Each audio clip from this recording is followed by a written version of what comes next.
You forgot the first rule of remakes, Jill. Don't fuck with the original.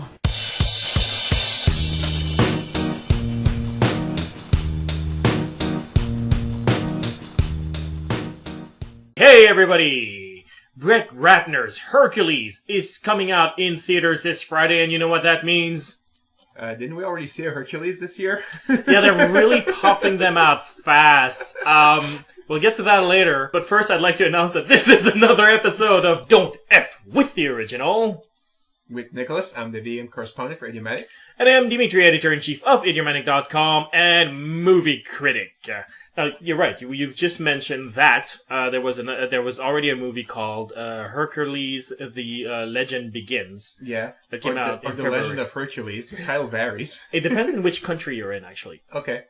And that happens commonly. What happens is that one studio hears that another studio is working on a certain movie, and then they try to beat it just to take away some gross away from the competitors. Yeah, that studio is usually called The Asylum. No. They really are trying to take grosses away from the other company, which to me is really stupid. Like, I get Asylum. They know that there's a bigger dog out there. They just want the leftovers. Yeah. I get it. But what happens, like, they did the same thing with Snow White. Oh, yeah, Snow White and the Huntsman, and the one with Julia Roberts. Yeah, Mirror, Mirror. Like, they keep doing that time and again. I mean, this year we have two examples of it, because we had I, Frankenstein. Yeah. Which forced the studio to push Frankenstein a little bit later to 2015. Oh, that's terrible. They're doing the same thing happening with Dracula. Like, we have a lot of studio wars with these franchises right now. And Hercules is one of them. That I think Hercules: The Legend Begins lost out because they had to rush out to get out there first. Yeah. And they rushed out an unfinished product, so it just sucks. Like, it's just stupid. Like, at that point, like... Yeah. What's the point? What you expect to see, at least in those movies, is cool action and great special effects. And if you don't even have that in the movie, in the Hercules movie, you know it's not going to be the plot that's going to win you the Oscar for best screenwriting. You expect just action and special effects, and if you can't even finish those properly, you're shooting yourself in the foot. Yeah. And the thing I don't get about this is, why are you using that strategy? Why don't you try to come up with something different or counter-programming or something like that to get a piece of the market that they can't get? Because it doesn't matter being number one if you're dwindling down the market to achieve it. Yeah. It's better to be number two in a growing market than number one in a market that you deliberately sabotage. Yeah, if people have an interest in Greek myths, it's not like there's only one person that was, a Greek legend back then. Make something else, That would have actually made sense. Yeah. No, and of course, just by the release date, July 25th for the Brett Ratner Hercules, we know which one is the top dog. Yeah. The other one's a January release, it's the dumping ground of all movies, January. Pretty much. January and February is like, it's movies that they don't give that much of a poop about, or they don't know how to market, it's movies that are in the schedule. That doesn't mean that all the movies are bad. Sometimes you just don't know how to market them. The Matrix came out in February, and that's a terrific movie. Yeah, that's true. But let's get back to Hercules. Yeah. Because now, as we mentioned earlier this year when we talked about Hercules: The Legend Begins, we saved this episode for the actual first Hercules movie, which is a 1958 film by Pietro Francischi. It's an Italian movie? Yeah, it's an Italian movie. It's called Hercules here in America, but the actual title is Le Fatiche di Ercole, roughly translated The Labors of Hercules. Yes. Well, the synopsis is very confusing. I'm still not quite sure what exactly happened at the beginning. We know Hercules goes to some kingdom, I forget the name, or some city, forget the name of the city, because it was repeated like 3 or 4 times. It just went over my head. To help out, because there have been some murders there, and he's going to help out the next person that's going to have the throne. But that person gets killed in a lion accident. And then Hercules is blamed on that, of course. So he's given a task. You have to go kill a bull now because my son died in that lion accident. And as he's killing the bull, he finds the nephew of the king.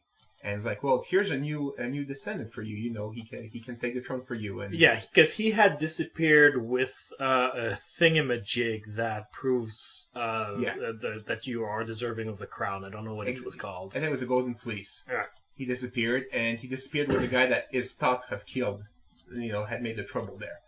But So the king says, that's fine. If you're really the person who you claim you are, you get have the throne. You just need to bring me the golden fleece. So Jason happens to be the guy.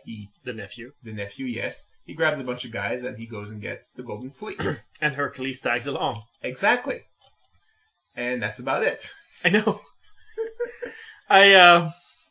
There's a mystery with some treachery, but like that totally goes into spoiler, although they pretty much telegraph that ending. It's like, it's almost like the guy had shifty eyes the whole time, seriously. I don't like this movie. I think it's pretty cheesy.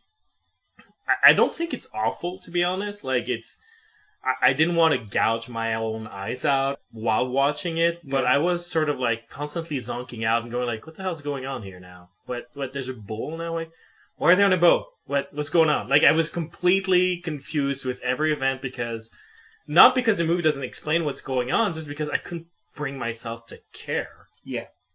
Well, it's probably because they mashed up a bunch of myths together to make the movie. It's called The Labors of Hercules, and if you know a little bit about Greek mythology, you know that Hercules had to do 12 labors as a punishment for, the reason for the punishment varies, but he killed one of his masters, apparently, and he was given those labors as punishments.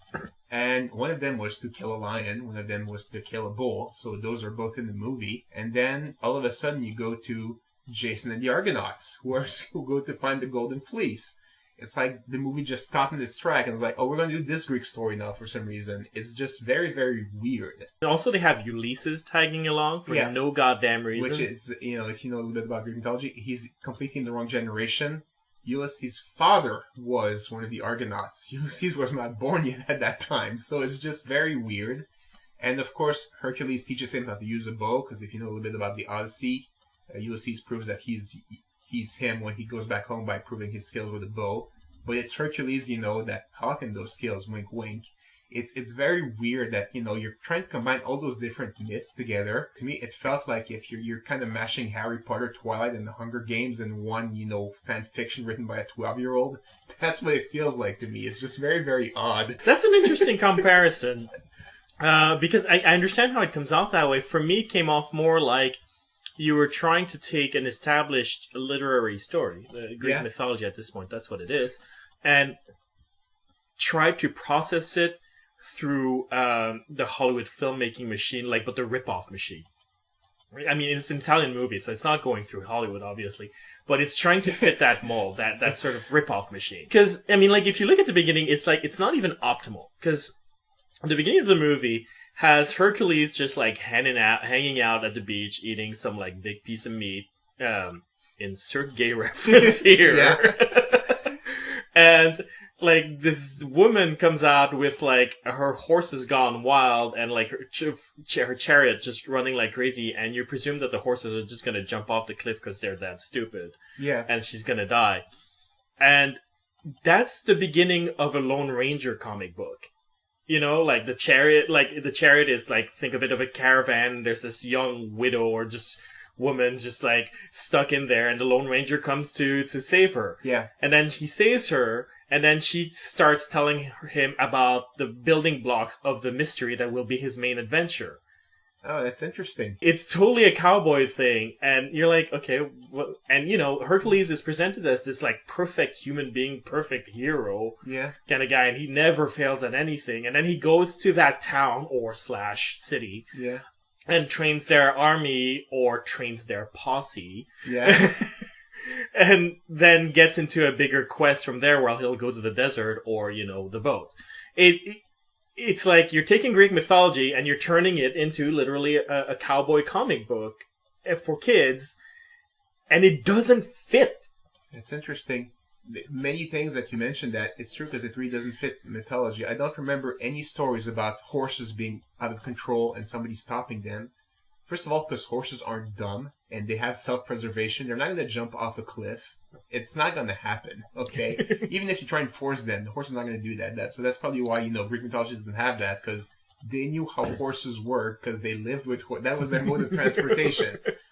And then, as you mentioned, Hercules being perfect, Hercules was far from perfect. He was he slept around a lot. Okay, He was a man whore and he was a dick. Yeah, yes, he was. His labors he had to do was because he lost his temper and he killed somebody with his strength. It's like he's not a perfect guy that's being tortured, needlessly. He has his his defects. Yeah, well, his 12 labors were meant in a way to be a lesson in humility. Yeah.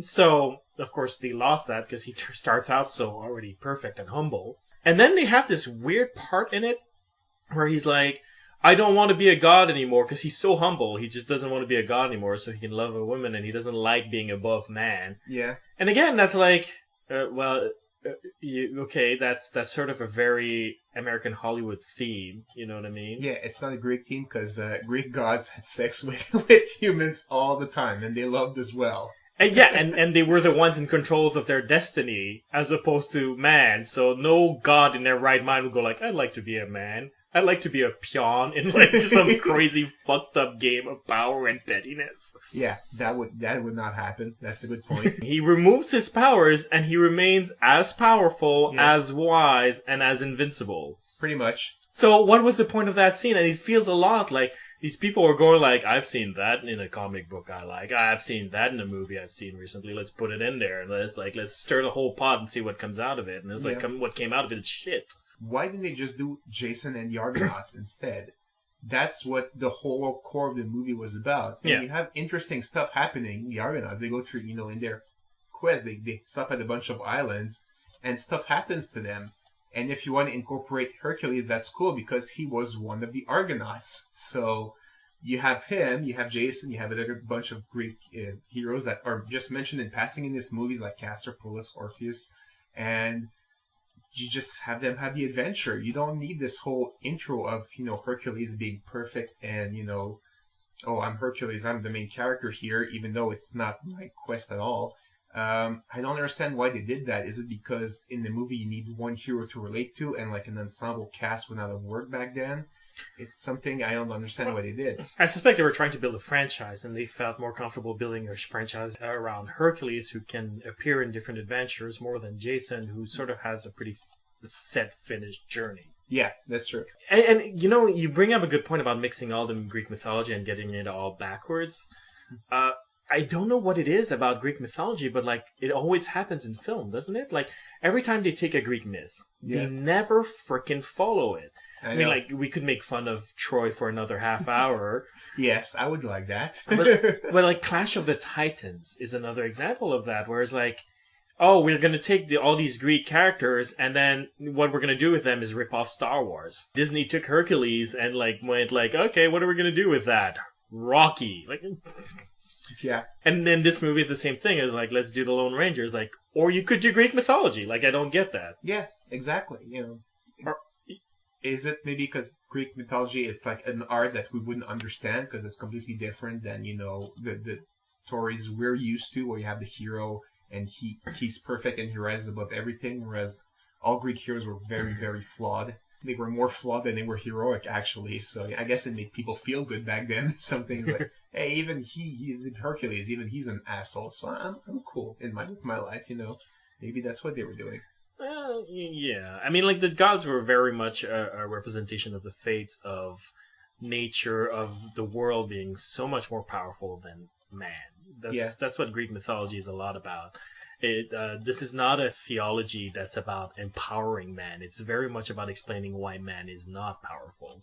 Yeah, that's true. That is true. And so, the fact that they were dicks is because life is harsh. And you could be like, why does my life suck so much? Like, fucking Hercules. That's why. Fucking Hercules.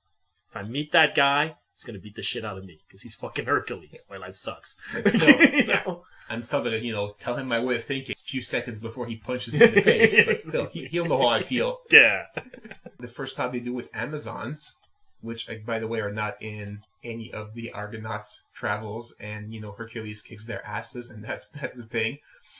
But the actual real thing that happened is that they go to an island where the women, they stopped praying to Aphrodite, so Aphrodite made them ugly, and the men didn't want to have anything to do with the women, so the women killed all the men, and now they're alone. Then the Argonauts got to the island, and I guess beggars can't be choosers, so they kind of, got with the woman. This is pretty much Hercules' only contribution to the trip. He's like, I've had enough of this. Let's go. And he forces everybody else to go on the boat and leave. And that's it.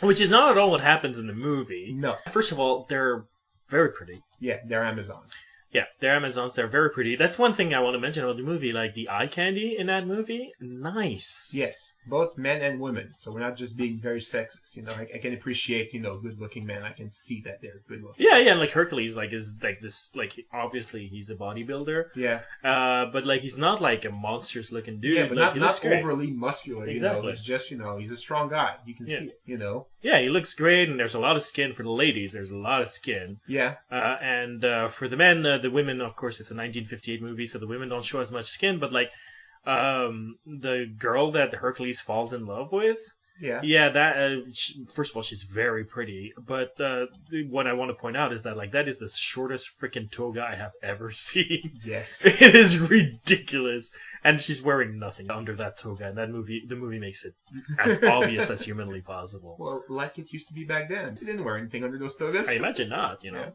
So it's like eye candy, crazy. So that scene with the Amazon, you're like, it's all right. I'm following this. Yeah. But it's so condescending towards women. Oh, yeah. It's crazy.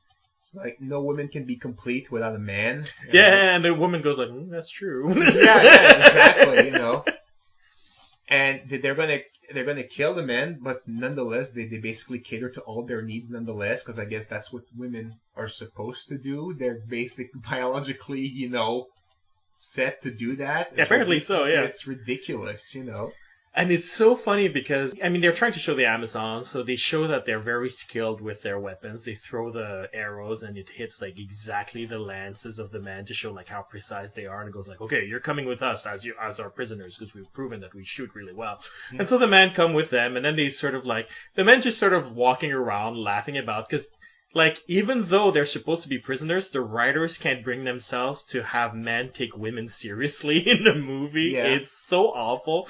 They stop at a gravesite. It's oh, look, these women killed all the men. I was oh, we should be scared of that. And then the guy trips on his cape, and they go, you tripped on your cape. They cannot take the threat seriously. I know. It's ridiculous. And, okay, maybe it's a product of times. It's a cultural differences on top of that. Yeah. No, it's definitely a product of the time. 1950s, you did not expect, women to show up in business suits, and it's hey, I'm going to work. It's no, really don't. You really don't. Yeah, but at the same time, it's so over the top.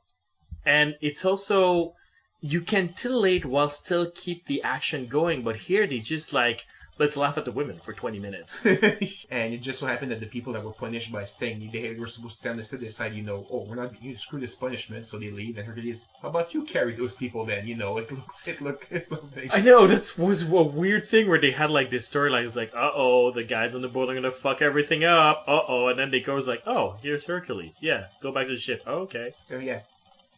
Honestly, if Hercules told me to do something, I would, but still. Yeah, but I would have listened in the first place. I wouldn't have gotten off the boat. That's true. I am amused as well, when they leave, the men are all hey, I want to go back to the Amazons. And I'm don't you people have a mission? What is wrong with you? The people that, are not Jason, I would totally understand, screw your mission, I want to stay with the Amazons. But especially Jason is whining, I want to go back. You have your mission. You're supposed to get the Golden Fleece and get your kingdom. What are you doing whining about wanting to be with the Amazon? It's ridiculous. Yeah, and I've seen your kingdom. The women over there are just as good looking as the women on that island. Yes. And you'll be king over there, Exactly. You'll get your pick of any woman you want. And then he's supposed to be the great wise ruler. And you're Jason's a dick. And then, of course, they find the fleece, with a claymation dragon that defends it. It looked okay. Honestly, I can't really complain about the special effects because it was... Oh, it's fine. It was refreshing not to see CGI. When Hercules fights the lion, he fights the lion. There's a lion, probably, a trained one, but nonetheless, you see the actor fighting with the lion, and it looked cool. Nowadays you would have the actor fighting with a pillow, and the CGI lion is going to be added later on, and it would look fake as crap. okay, this looked real, and I really, that's a nice looking scene. I like that. Yeah. And then the dragon, yeah. I mean, I wouldn't say the dragon looks real, but it's real. So it's actually it's not it's a practical effect. It's a practical effect. So it doesn't move so super fluid. So you can actually it looks more realistic than CGI. I'll be perfectly honest. Oh, there you go. That's an opinion, and I mean, I get where you're coming from. I totally do. It's fine. I have a fondness for special effects at that time, just because of the jerkiness of the movements and all of that, and I think that's a pleasure to watch. Like that's the thing. I mean, Hercules 1958. The set pieces are pretty cool. Like the action set pieces, they're neat. Yeah. The training sequences not so much, but the action set pieces. Yeah. And so, because I'm a negative person, let's talk about those training sequences just for a second. At the beginning of the movie, Hercules trains the people of that kingdom. Yeah. And there's like one jealous dick who's like, "No, I'm better than you." And I'm like, yeah, he's the prince that he's supposed to train. He's supposed to watch over him, and he basically telegraphing to everybody, "I'm going to die soon because I'm an unlikable asshole," is what he's doing. But yeah, it's so funny. Where it's like, a bow and arrow is really important. Even a young person like Ulysses can do it, and that should teach you a lesson. That a bow and arrow is just as important as a sword. And of course, the other guy doesn't listen, and you're like, why are you watching this shit? Yeah. You're watching this shit because Ulysses is good with a bow and arrow, and you need to wink at that, My favorite part is when he throws the disc. Like, okay, the bad guy, well, the cretinous guy, throws the disc. He's not from Crete. What are you talking about? Crete's in another myth completely. So he throws the disc, it goes some distance, and Hercules throws the disc, and then like it flies away like a spaceship complete with a spaceship sound effect. Yeah, no, that sound effect was spectacular. It's like, oh my god, seriously? It sounds like the Jetsons like automobile. That's what it sounded like. Yeah. Like, what the fuck was that? Oh man, I have nothing intelligent to say about this movie. I'll be honest with you. It's a collection of set pieces. Yeah. The set pieces themselves are pretty good. Yeah, like you mentioned, the action's good. The special effects are pretty good for the time. But the connective tissue is just it's rehashed bullshit. It's what it is. Yeah, that's why the analogy of just a fan fiction written by a 12-year-old with his favorite heroes just comes to mind. It's like now Goku's going to do this, and then Harry Potter's going to do that. And you're like. Yeah, that's pretty much this movie, honestly. Yeah, I can't recommend this. This is one of the worst ones we've seen. Yes. I was gonna say I didn't hate it. I can't really say if you like, Greek mythology, you're gonna like this because you're gonna hate this because everything's mixed up and they can't keep a story straight. But I guess if you're a casual fan that you don't know all the stories, you'll like this. It's all good. You know what? This is one of the lowest rated ones for me. And it's not because it's less pleasant than other movies we've seen. Like, obviously it's more pleasant than, let's say, Oldboy. Yes, no, but yeah. But Oldboy, at least I can see there's art in there. There's an intention there. This feels very lazy to me, and that frustrated me. Okay. This is an original film that feels like a remake. I guess they would, yeah. And so I think that's why it frustrates me more. But let's talk about Brett Ratner's Hercules. Yeah, speaking about frustration. Okay, first of all, Brett Ratner, director of Red Dragon, the Rush Hour movies, and X-Men The Last Stand. Yeah. I am not a big fan. Okay. So already I'm like, meh. Dwayne Johnson's in it, and that's always a plus. That's a plus. He's good. And he's well cast. Like, that's a good character for him. I don't know. Hercules was Greek, not Samoan. I have to disagree. No, but that's a good point. So often on the web, we lose our shit when a minority doesn't get a role and they replace it with a white character. Yeah. Like here, we have a Greek character, ostensibly white, depending on how... Like, some people would disagree, but you're all stupid. White. Yeah. And then they're replacing him with a minority character. And since, it is a Greek figure in mythology, is that appropriate? That's a good question. Yeah, I don't know if they're going to find a way of doing Hercules not in Greece, then I'd probably be fine with the choice of The Rock. And if there are more people like him, of different colors as well, you can deal with it, but if he's the only person of color, it'll be pretty distracting, honestly. There's this, Samoan in the middle of a bunch of white guys. It might be distracting a little bit. My take on it is that it's because Greece is, around like the Middle East essentially. Yeah. It's near that region, so it's conceivable that at that time somebody would look at least, brown skinned, I the guess. same skin tone that the Dwayne Johnson has. Yeah. So, and for me, that's like excusable, and he's a half god, so maybe he doesn't look like the others. Okay. Yeah, Yeah. I'm willing to look past it, but you raise such a good questions. Like, am I being a hypocrite by saying that's okay, but if you replace an Asian guy by a white guy, like with Aang in Last Airbender, I'm like, this is bullshit. Like, am I not being a little bit of a hypocrite? I don't know. I mean, if the actor is good in the role, I think a lot is forgiven. Whereas when you talk about The Last Airbender, those actors were terrible. Okay, we'll have terrible white guys when you just have terrible Asians. Apparently, they didn't get actors; they just got two kids they found on the street to play.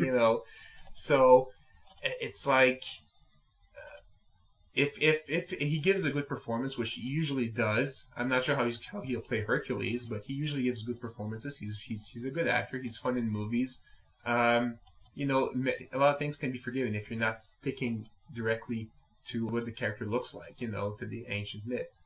Yeah, I don't even know if they're going to do the 12 labors, to be honest. I'm sure they're going to touch on it. But those are kind of boring, to be honest. Oh, come on, cleaning a stable, super uber exciting. Actually, the way he cleaned it is exciting, but like a bunch of them are like kill, kill, kill, kill, kill, kill, kill. You're like, okay, he kills a lion, okay, he kills a bull, he kills a hydra, he kills... Enough with the killing, if they were more varied, but a lot of them are just killing. Catch a stag after running after it for a year. You're like, I don't want to see that in the movies, honestly. Yeah, I have a feeling that because it's being made today, they won't stick that literally to it. Yeah. But more the thing is, I think they're gonna go plot. They're gonna try to have him overthrow a warlord or something like that instead of just this very episodic, like, here's 12 things you need to do. Oh, you've done that? Cool, movie over. Yeah. It would make a sweet video game. It would make every video game. Yeah. Oh no, hate mail coming my way. So, if you want to share with us your anticipation or non-cipitation, I don't know. What do you call this? Non-cipitation is good. Yeah, look, I'm going on 2 hours of sleep, people. You can write us at mail@idiomatic.com or post a comment at idiomatic.com. We're also on Facebook. We're also on Twitter. We're also on iTunes. If you could post a review on iTunes, it would help us get the support we need to continue generating regular content of moderate quality to you. And maybe I'll be able to sleep, like you don't know. Yes. Otherwise, I will have no choice but to send Nick to an Amazonian island and watch him condescend to women for like 25 minutes. I'll do it.